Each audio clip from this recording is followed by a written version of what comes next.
Warga Indonesia masih dihantui kasus-kasus kekerasan pada perempuan dan anak.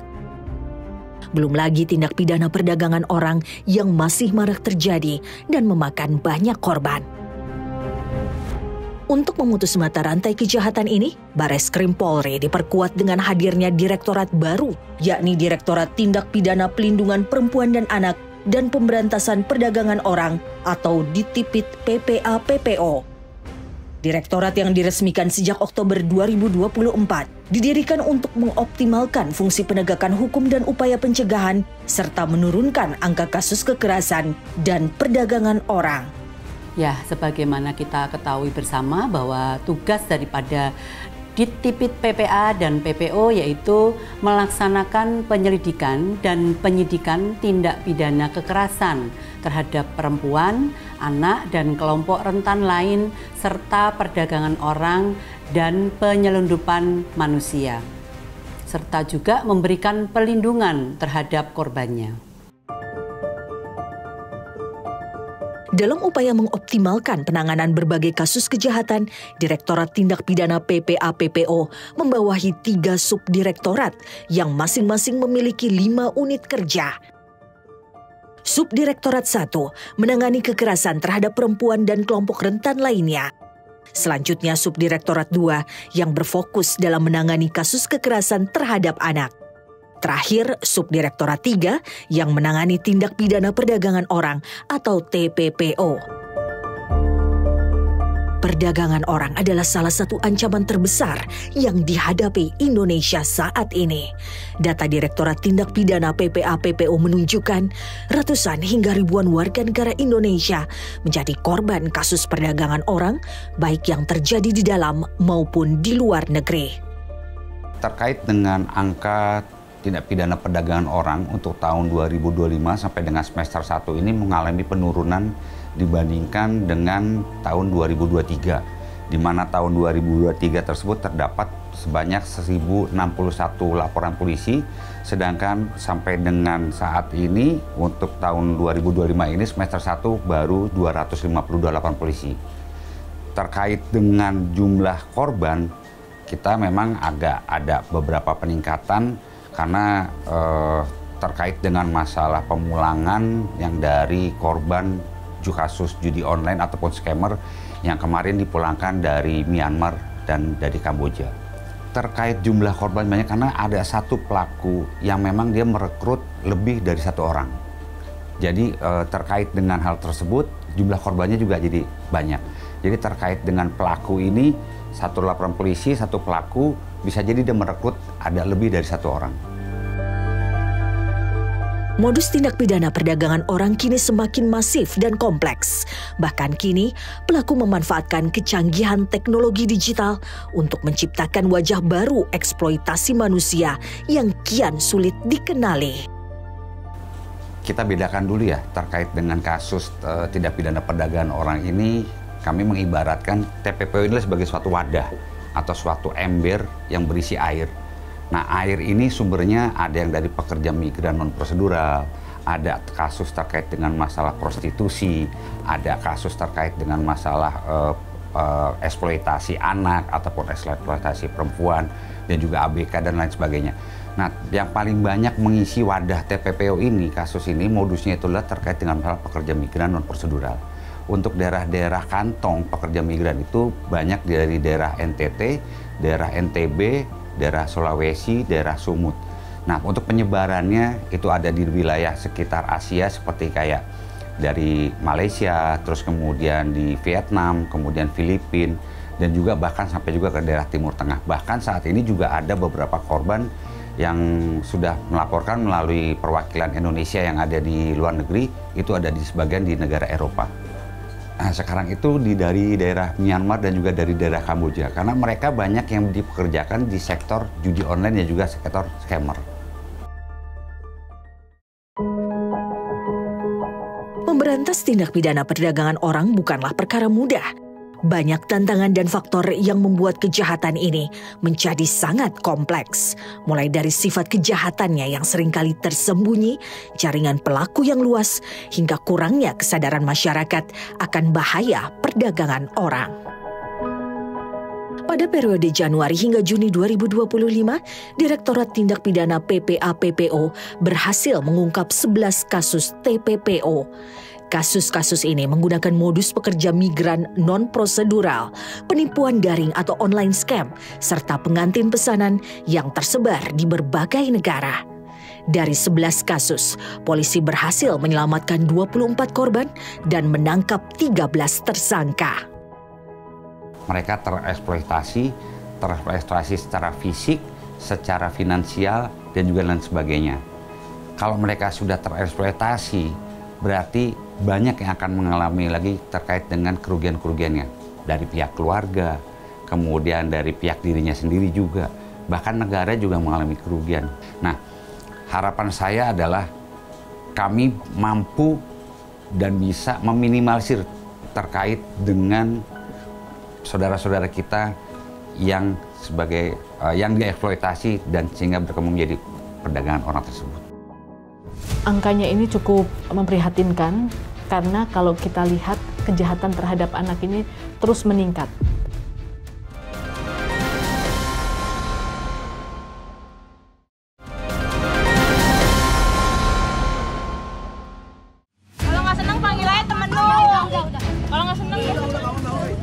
Kekerasan demi kekerasan terus mendera perempuan, anak, dan kelompok rentan di tanah air. Bentuknya pun beragam, mulai dari kekerasan fisik, psikis, hingga kekerasan seksual. Data dari Direktorat Tindak Pidana PPA-PPO menunjukkan kekerasan terhadap perempuan dan kelompok rentan meningkat dari tahun ke tahun. Kita katakan untuk laporan saat ini kasusnya meningkat setiap tahun. Yang menominasi di urutan tertinggi kasus kekerasan yang kami tangani adalah kekerasan dalam rumah tangga. Selain KDRT, juga kekerasan seksual. Karena kekerasan seksual ini sebetulnya bukan karena ada undang-undang yang baru ya, yang tahun 2022 yang lalu diundangkan, tapi sebetulnya undang-undang yang lainnya yang sudah existing itu sudah mengatur tentang kekerasan seksual. Dari beberapa pengkategorian ya, ada beberapa penentuan jenis kekerasan seksual yang baru maupun yang sudah terjadi, karena kita lihat di pasal 4 ayat 1 Undang-Undang Nomor 12 Tahun 2022 tentang tindak pidana kekerasan seksual. Di sana mengatur tentang jenis kekerasan seksual yang baru. Bagaimana sebuah kekerasan seksual yang tidak perlu dibuktikan adanya kekerasan, adanya ancaman, adanya itu harus di depan publik. Ya. Karena apa? Kita melihat bahwa pola modusnya adalah penggunaan relasi kuasa. Seseorang yang tanpa ada instruksi yang mengandung unsur kekerasan, tapi terjadi. Korban mengikuti apapun yang dikehendaki oleh si pelaku untuk dilakukan kekerasan seksual. Itu tadi. Kemudian, apalagi yang membuat ini menjadi berkembang? Karena kita belum punya sebuah filter ya untuk bagaimana melindungi anak, perempuan, siapapun dari media online. Sehingga kami membuat sebuah unit khusus juga untuk menangani kasus kekerasan berbasis gender online ya. Artinya concern kami bukan hanya kepada kejahatan-kejahatan yang sifatnya konvensional, tapi ketika sudah menggunakan media elektronik, maka direktorat kami pun dituntut untuk menangani kasus itu secara khusus. Dampak negatif dari kekerasan yang dialami perempuan sungguh sangat memilukan. Tidak hanya meninggalkan korban dalam trauma berkepanjangan, bahkan seringkali menjebak korban dalam situasi ekonomi yang buruk. Dampak yang nyata ini terkadang justru menimbulkan kecenderungan untuk membalikan kondisi dari korban menjadi pelaku kejahatan. Memang kita tidak bisa pungkiri, manakala seorang perempuan ini menjadi korban ya dari sebuah tindakan kekerasan, akhirnya dia juga bisa menjadi pelaku. Ada beberapa kasus yang kita katakan saling melapor. Dia menjadi korban kekerasan dalam rumah tangga. Tapi ada bagian terpenggal ya yang akhirnya menjadikan itu sebuah peristiwa pidana dan dia menjadi pelakunya. Hukum tetaplah hukum. Kejahatan tetap harus ditegakkan. Namun Direktorat Tindak Pidana PPA-PPO menerapkan perspektif gender dalam proses penyelidikan dan penyidikan kasus demi memberikan keadilan yang seadil-adilnya, khususnya untuk kasus yang melibatkan perempuan dan anak. Prosesnya sudah pasti, Tapi di dalam proses penanganannya banyak sekali tantangan yang harus kami hadapi. Kenapa? Karena di dalam proses penegakan hukum itu seringkali kita mendapatkan sebuah motif yang tidak dimunculkan atau tidak menjadi salah satu persyaratan dalam pemberian sanksi hukuman, namun motif itulah yang mestinya bisa kita cermati dan bisa kita tindak lanjuti untuk mencarikan solusinya. Pencurian susu misalnya ya di sebuah toko, kita penuhi unsur pasal pencuriannya. Dia telah mengambil ya sebagian atau seluruhnya barang milik orang lain, terpenuhi semuanya. Tapi kita lihat di sana motifnya adalah ada satu hal yang dia perjuangkan untuk menghidupi anaknya. Karena dia penelantaran ya, dia tidak mendapatkan nafkah, tidak ada tempat bergantung dia untuk memberikan penghidupan kepada dirinya dan juga anaknya, sehingga dia melakukan upaya itu, mencuri untuk menghidupi keluarganya. Nah, kiranya kita bukannya memberikan alasan pemaaf atau pembenar, kita yakin bahwa kita akan proses dia karena unsurnya terpenuhi. Tapi ada sebuah penilaian yang kita sebut dengan analisa gender yang menjadikan hakim itu memberikan pandangan yang subjektif terhadap si pelakunya ini, tapi ada pandangan objektif juga, yaitu melihat bahwa ada motif atau yang menjadi latar belakang kenapa dia menjadi pelaku pencurian susu. Itu. Nah, ini yang tidak mudah karena tentunya kami menyadari bahwa untuk pembuktian itu kami perlu ahli yang bisa memberikan pandangan, pendapat di dalam berkas kami sehingga dia memahami tentang hukum pidana, tapi dia juga memahami tentang perspektif gender untuk memberikan penilaian yang seobjektif-objektifnya dan nanti akhirnya menjadi putusan yang seadil-adilnya. Anak-anak adalah generasi muda penerus bangsa. Kebutuhan untuk tumbuh kembang mereka harus terpenuhi sebagai upaya pencegahan agar mereka tidak terjerumus dalam tindak kejahatan. Meski begitu, tidak dapat dimungkiri, kasus pidana anak masih marak terjadi dan sangat memprihatinkan. Pengaruh lingkungan sekitar menjadi salah satu faktor penyebab anak-anak berhadapan dengan hukum. Kalau untuk kejahatan yang dilakukan oleh anak ini cukup banyak sekali ya. Untuk yang data yang masuk di kepolisian yang kita tangani itu kebanyakan adalah kasus-kasus kekerasan fisik ya, kekerasan psikis juga berupa bullying gitu ya. Nah, ini juga sudah marak dan ini banyak kita tangani. Ya baik itu bullying kepada orang tua dan juga kepada teman sesamanya juga. Kemudian kasus-kasus yang menjadikan keprihatinan kita bersama juga ini adalah maraknya eksploitasi seksual secara daring, online ya. Ini banyak sekali yang dilakukan oleh anak. Kemudian juga kasus pembunuhan yang kemarin mungkin kita lihat bersama beberapa kasus yang dilakukan oleh anak, ini juga dilakukan. Kemudian kasus perkelahian, narkotika itu juga banyak sekali dilakukan anak. Memang motif-motif kejahatan yang dilakukan anak ini banyak sekali faktor yang mempengaruhi ya. Motif yang mempengaruhi itu baik secara internal maupun eksternal dari diri anak itu sendiri. Tapi semua dari itu yang paling utama adalah peran keluarga ya. Ini faktor keluarga. Kemudian juga faktor lainnya adalah terkait dengan faktor lingkungan, kan, kemudian pengaruh dari teman sebaya. Karena kita tahu kan kalau anak-anak usia sebelum 18 tahun ini anak-anak usia remaja, tentunya dia masih mencari jati diri, kemudian mudah sekali terpengaruh oleh lingkungan. Kemudian terkait dengan faktor yang lainnya yaitu masalah media sosial. Teknologi itu memang baik, positif, tapi kadang-kadang berdampak negatif jika kita tidak bijak itu. Nah, kemudian juga faktor ekonomi. Namun demikian faktor ekonomi ini juga kental juga dipengaruhi oleh faktor sosial. Ini yang perlu peran serta kita semuanya melakukan edukasi kepada anak-anak agar tidak melakukan. Tapi semua dari itu semuanya kunci utamanya adalah peran keluarga inti yang paling utama. Ya, diperlukan peran orang dewasa untuk menjaga dan melindungi putra-putri bangsa.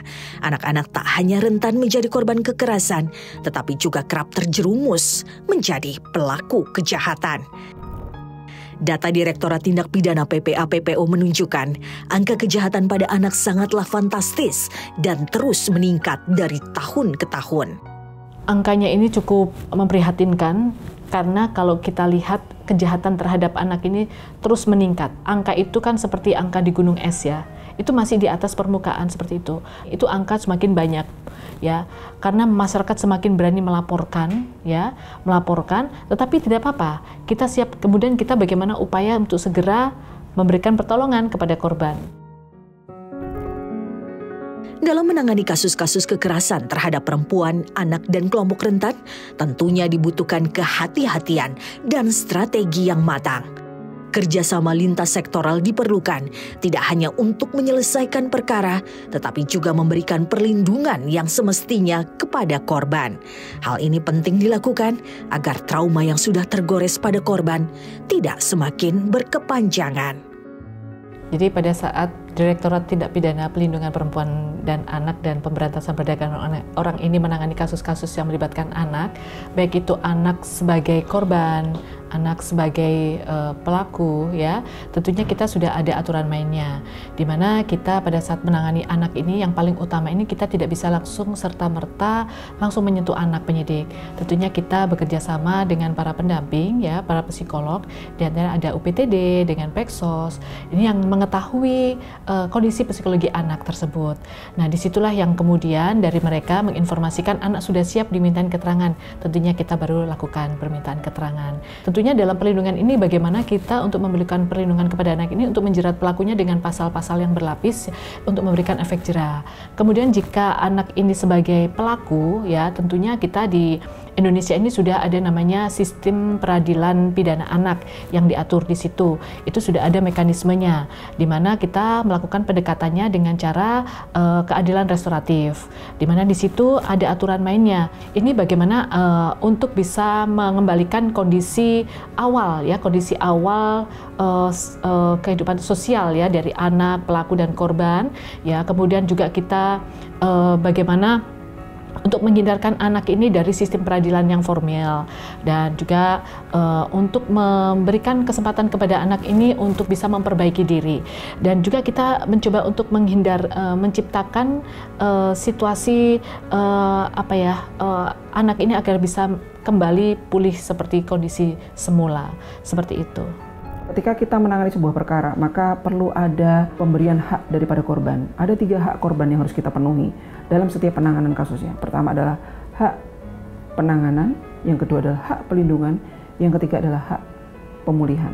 Nah, ini artinya ketika kami concern di kegiatan penegakan hukum, memenuhi hak dia untuk menuntut pelakunya, maka ada layanan-layanan lain yang dikelola oleh kementerian lembaga dan juga oleh lembaga penyedia layanan berbasis masyarakat.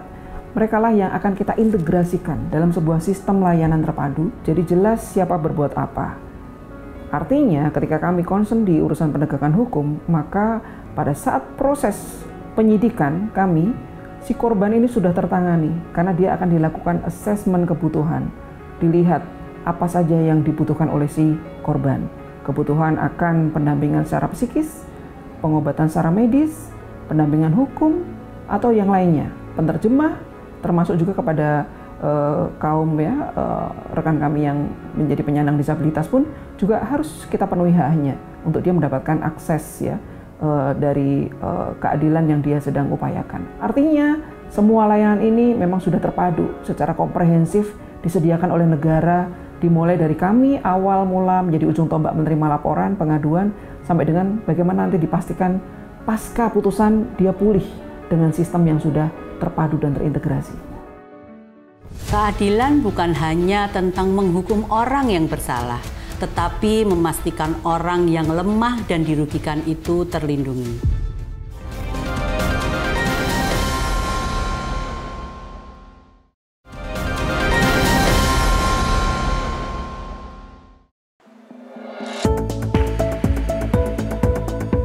Melalui Direktorat Tindak Pidana PPA-PPO, Polri menunjukkan komitmennya dalam memerangi tindak kejahatan dan melindungi masyarakat dengan menghadirkan berbagai program. Salah satunya menggaungkan kegiatan sosial dan edukasi Rise and Speak, berani bicara, selamatkan sesama. Program ini dirancang untuk meningkatkan kesadaran masyarakat, memperkuat kapasitas aparat penegak hukum, serta mendorong kolaborasi lintas sektor dalam mencegah dan menangani kasus kekerasan terhadap perempuan dan anak, juga kasus perdagangan orang. Rise and Speak merupakan sebuah seruan aksi yang mengajak kepada setiap individu untuk bangkit dan berani menyuarakan kebenaran demi menciptakan perubahan yang lebih baik. Yang mana kampanye ini bertujuan untuk memberikan motivasi kepada masyarakat, khususnya kepada perempuan, anak, dan kelompok rentan agar tidak diam terhadap ketidakadilan, terhadap kekerasan, atau situasi yang membutuhkan keberanian untuk bertindak, baik itu yang menimpa kepada dirinya sendiri ataupun yang menimpa orang-orang yang ada di sekitarnya. Untuk memastikan kesuksesan program Rise and Speak, Polri pun berkolaborasi bersama Kementerian Pemberdayaan Perempuan dan Perlindungan Anak.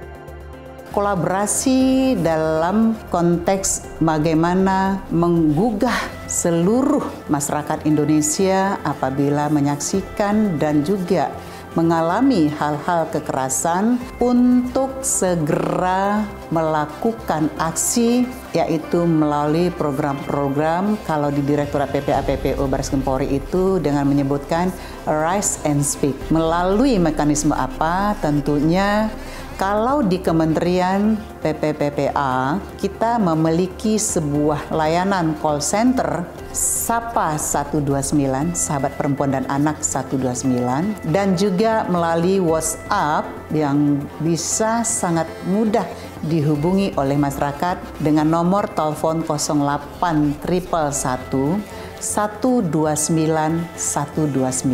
Bagaimana dengan layanan di Direk PPA dan PPO Baris Krim Polri? Tentunya melalui layanan call center 110. Adapun untuk integrasi dengan dua nomor call center yang berbeda, tentunya bagaimana kita nanti mengintegrasikan call center ini sehingga memudahkan para korban ataupun masyarakat yang menyaksikan adanya kekerasan ini bisa terintegrasi tanpa harus menelpon kedua nomor tersebut. Ini sedang berproses. Kita juga memiliki MOU dan juga perjanjian kerjasama khususnya di bidang penegakan hukum dengan bagaimana nanti mengintegrasikan call center ini. Kolaborasi lainnya juga dijalankan bersama Kementerian Sosial dan Lembaga Perlindungan Saksi dan Korban untuk memberikan perlindungan dan pemenuhan hak ganti rugi bagi korban tindak kejahatan. Ada beberapa hal yang dilakukan yang merupakan layanan perlindungan sementara bagi korban kekerasan, termasuk perempuan, anak, penyandang disabilitas, dan korban tindak pidana perdagangan orang. Dalam kolaborasi ini tentu di Tipit PPA dan PPO Baris Krim Polri berperan sebagai penghubung utama dalam hal penegakan hukum dan pemulihan korban melalui mekanisme perujukan pada lembaga penyedia layanan rumah aman sesuai dengan hasil asesmen kebutuhan korban. Ini merupakan cerminan daripada pendekatan yang holistik di dalam menangani kasus-kasus kekerasan. Tidak hanya represif, tetapi juga restoratif dan rehabilitatif. Dalam hal untuk mendapatkan ganti rugi bagi korban, tentu ada kerjasama dengan lembaga pelindungan saksi dan korban. Jadi ganti rugi dari pelaku kepada korban itu namanya restitusi, dengan mewajibkan penyidik untuk mencantumkan pertanyaan di dalam BAP korban dan memberitahukan ke LPSK kasus-kasus yang dimohonkan ke LPSK untuk mendapatkan perlindungan itu juga ditangani secara serius di Direktorat PPA PPO. Di antaranya kami bersama-sama mengkoordinasikan dengan Polres, dengan penyidik di dalam penanganan kasus-kasus, terutama kasus kekerasan seksual. Kemudian mendiskusikan kasus-kasus hambatannya ada di mana sih? Kemudian tantangannya apa dan apa yang harus dilakukan. Nah, tindak lanjut itulah yang merupakan salah satu kolaborasi ya di antara LPSK dengan Direktorat PPA PPO. Kemudian yang kedua juga mendorong lahirnya kebijakan yang sekarang ini sedang kami rancang gitu ya untuk segera lahir, karena kami punya rangkaian keterpaduan langkah-langkah yang harus dilakukan dalam kerangka perlindungan perempuan dan anak. Saya berharap Polri bisa mendukung penguatan dan peningkatan bagi pemenuhan hak saksi korban, tidak hanya fokus pada penyelesaian perkara, tetapi juga mendukung upaya untuk pemenuhan hak saksi dan korban. Karena sekarang proses peradilan pidana sudah meningkat ya, tidak hanya melihat kepentingan pelaku, tetapi juga melihat kepentingan pemulihan bagi korban. Komitmen Polri dalam memutus mata rantai tindak pidana perdagangan orang serta memberantas kekerasan terhadap perempuan dan anak terlihat dengan adanya pengembangan direktorat dan satuan PPA PPO hingga ke jajaran kewilayahan. Setelah terbentuknya Ditipid PPA dan PPO di Mabes Polri, maka tentu ke depan atau saat ini juga sudah disetujui akan dibentuk Ditres PPA PPO di Polda, di beberapa Polda. Kemudian juga telah disetujui terbentuknya Satres PPA dan PPO di beberapa Polres. Tentu ada alur kerja dan koordinasi struktur PPA PPO dari tingkat pusat ke wilayah, pengembangan beberapa Ditres PPA dan PPO di tingkat Polda dan Satres PPA dan PPO di tingkat Polres menjadi bukti bahwa transformasi Polri yang menjadikan keadilan bagi perempuan, anak, dan korban TPPO sebagai salah satu prioritas nasional. Keadilan bukan hanya tentang menghukum orang yang bersalah, tetapi memastikan orang yang lemah dan dirugikan itu terlindungi. Dengan inovasi struktur dan sistem, Polri berharap menjadi institusi yang dipercaya, hadir di tengah masyarakat, dan menjadi pilar utama dalam memberantas kekerasan terhadap perempuan, anak, dan memberantas tindak pidana perdagangan orang yang bukan hanya karena tugas, tetapi karena hati nurani.